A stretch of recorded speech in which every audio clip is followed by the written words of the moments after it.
Knowing Jesus to live like Jesus. Where to begin? Our previous study centered on the life and ministry of Jesus as recorded in Matthew chapters 5 through 8. In this study, our focus will expand to discovering how Jesus is revealed throughout every book of the Old Testament.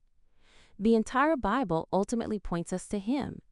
Jesus has been present and active in human history long before His miraculous conception. At Focused, our goal is to help you not only grow in knowledge of the true Christ, but also deepen your faith and strengthen your personal relationship with the living God. We are here to serve. For further information, email luisrios@gocchurch.org. Jesus in Genesis. A lot happened in the book of Genesis. The book of Genesis traces the beginnings of God's creation and His covenant plan with humanity. Creation. God creates the world and mankind. Genesis chapters 1 to 2. The fall, Adam and Eve's sin, bringing death and separation. Genesis chapter 3. Early generations. Cain kills Abel. Sin spreads. Genesis chapters 4 to 6. The flood, God judges the earth. Noah and his family are saved. Genesis chapters 6 to 9. Tower of Babel. Humanity's pride leads to scattered nations. Genesis chapter 11. Abraham's call.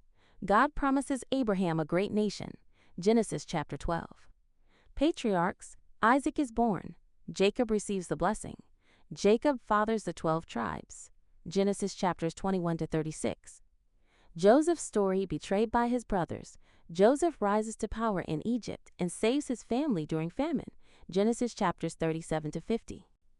Let's focus in on the life of Joseph. Jesus is foreshadowed in the life, suffering, and escalation of Joseph, son of Israel. For a detailed reading, you can visit Genesis chapter 37 to 150 to 26. History has validated the Bible's detailed record for the person of Joseph. Please pay close attention to the following short excerpt from the documentary, The Patterns of Evidence, Exodus, by Timothy P. Mahoney. Foreshadow is a warning or indication of a future event. He had spent his whole life exploring the Middle East, a man familiar with the mysterious inscriptions and hieroglyphs of the pharaohs, and what they might reveal about the biblical stories. David Rohl, author, historian, and Egyptologist, is an agnostic, someone who remains unconvinced of the existence of God. Yet, he clearly sees archaeological evidence of the biblical Joseph, Jacob, and the early Hebrews in the Nile Delta region of Egypt. Rohl believes that many Egyptologists have missed evidence for the Exodus because they have been looking for it in the wrong time period. While most scholars think that the events of the Exodus happened in the New Kingdom, David Rohl's view would put the Exodus in an entirely different period, the earlier Middle Kingdom, where he claims evidence for the Exodus can be seen. I wanted him to explain why he had come to such a different conclusion than Manfred Betek about Joseph and the early Israelites. Tell me, who is Manfred Betek? Manfred Betek is probably one of the greatest archaeologists alive today, and he's dug at one of the most important sites in the Eastern Delta, a city called Avaris, which is in the land of Goshen, which the Bible calls it, and I believe this is the place where Joseph and his brethren lived. Well, I went to see Manfred Betek. Right. And that's not what he said. He said there's no evidence of this at the time of Ramesses. Exactly right. Most scholars will say if you look at the city of Ramesses, there are no Asiatics there. There are no Western Asiatics living at that particular city. But dig down a little bit deeper, and you do find a city full of Asiatics. Yeah, but the Bible says it happened at the time of Ramesses. Mm-hmm. What are you saying? I'm saying that this particular mention of the city of Ramses, the building of Ramses, is what we call an anachronism. It's something that's been added into the text later by an editor. Mm-hmm. So what the editor is basically saying is, this is the place where the Israelites built the store city, and we know it today as Ramesses. Well, but in the ancient times, it was called Avaris. Okay, so the people would know the area, the region. The people of the Bible would have known where Ramesses was and where, therefore, their ancestors actually built the city. I also found that the Bible, in the book of Genesis, uses the word Ramesses hundreds of years before Pharaoh Ramesses or his city existed to describe the land where Joseph's family settled. So if the name Ramesses in Genesis does not refer to the time of Pharaoh Ramesses II, then why should the mention of Ramesses in the book of Exodus be any different? Now this Avaris is the city which lies under the biblical Ramesses. Ramesses of the New Kingdom, Avaris of the Middle Kingdom, the 13th dynasty. It lies underneath the city that's mentioned in the Bible. So when Betak digs up a huge population of Semitic-speaking peoples with Semitic culture, living in the city of Avaris for several hundred years, and then, at the end of the period, these Semites all leave, depart with their belongings and abandon the city, whatever Manfred says, that to me sounds awfully like the Israelites. Well, what he told me was that there was no connection. Well, look at the evidence that you've got here. Right at the beginning, at the heart of this community, at the end of the 12th dynasty, We see a Syrian house appear. The Austrians call them Mittelsaal houses. This type of house is found in North Syria, the area where Abraham came from. It's exactly the same style of house you'd expect Jacob to build for himself in Egypt. And we know that the Israelites sought their brides from Haran in that region. They all went back to get their brides from there. So the culture that turns up in Egypt at the end of the 12th dynasty seems to have come from North Syria originally. So what is the connection with Joseph out of Ars? Well, after this house of Jacob, if we can call it that, is built, eventually it's flattened, and on top of it, an Egyptian palace is constructed, Egyptian architecture this time. However, the occupant was not Egyptian. The palace had courtyards, colonnades, audience chambers. There was even a robing room. It obviously belonged to some high official of state who was very, very important to that state. Because when somebody gets a palace like this given to them, it means they're being honored for what they've done for the state. Now, in the garden behind the palace, the archaeologists found 12 main graves with memorial chapels on top of them. You have 12 We graves. have 12 graves. And why would that be significant? Well, think about it.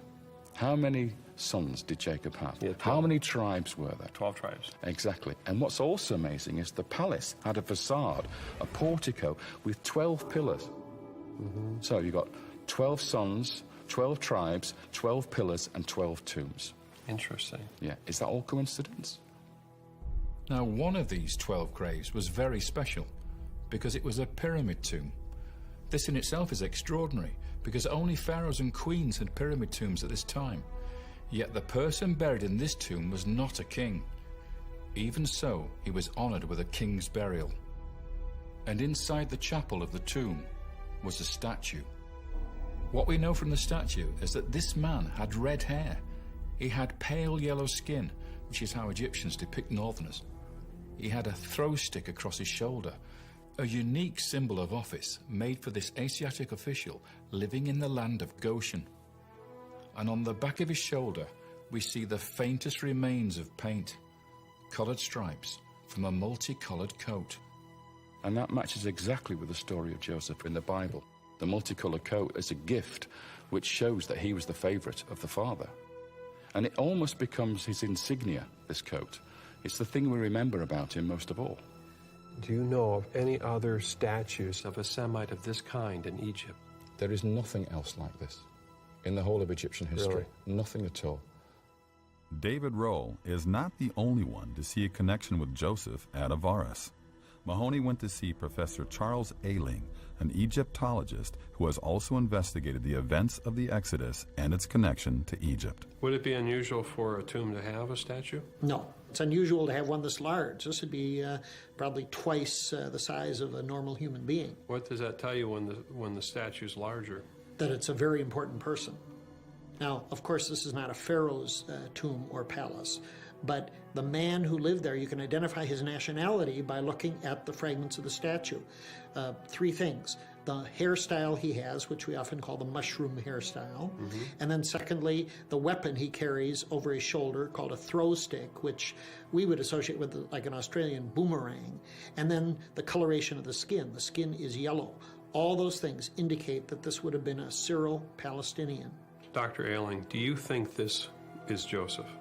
Either it is Joseph or it's somebody that has a career remarkably the same as Joseph did. It's just an incredible thing to find this at this time period.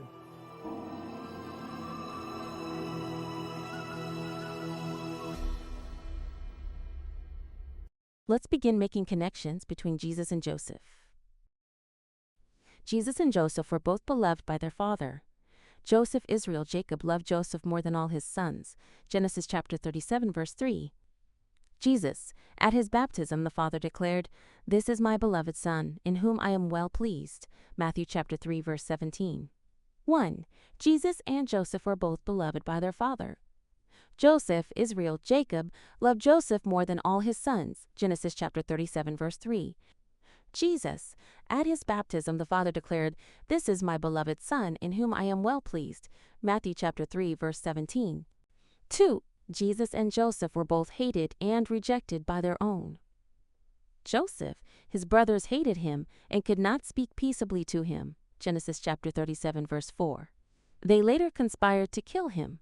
Genesis chapter 37, verse 18. Jesus. John writes, "He came to his own, and his own did not receive him." John chapter 1, verse 11. Jesus. Brothers didn't believe in him. John chapter 7, verse 5. The Jewish leaders sought to destroy him. Mark chapter 14, verse 1. 3. Jesus and Joseph were both betrayed for silver. Joseph. Judas suggested selling Joseph for 20 pieces of silver. Genesis chapter 37, verses 26 to 28. Jesus. Judas betrayed Jesus for 30 pieces of silver. Matthew chapter 26, verses 14 to 15. 4. Jesus and Joseph were both stripped of their robe. Joseph, his brothers, stripped him of his tunic, the robe of many colors. Genesis chapter 37, verse 23. Jesus. The soldiers stripped Jesus and put a scarlet robe on him in mockery. Matthew chapter 27, verse 28. 5. Jesus and Joseph were both falsely accused. Joseph, accused by Potiphar's wife and unjustly imprisoned. Genesis chapter 39, verses 17 to 20. Jesus, brought before false witnesses during his trial. Matthew chapter 26, verses 59 to 61. 6. Jesus and Joseph suffered. Then they were exalted. Joseph. From the prison, Joseph was lifted up to sit at Pharaoh's right hand. Genesis chapter 41, verses 39 to 41. Jesus, after the cross, God highly exalted him and seated him at his right hand. Philippians chapter 2, verses 9 to 11. Acts chapter 2, verse 33. 7.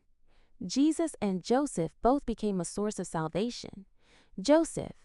God used Joseph to preserve life during famine. God sent me before you to preserve life. Genesis chapter 45, verses 5 to 7.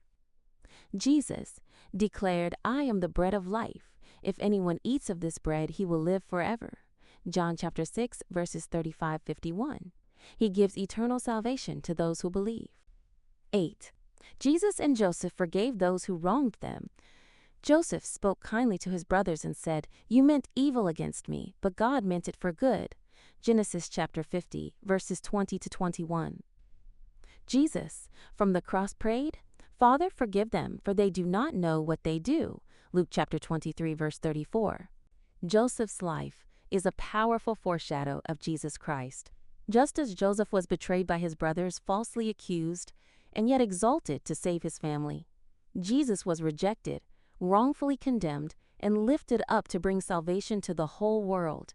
For modern Christian teens, this reminds us that God can use hardship, rejection, and even betrayal to shape us for his greater purpose.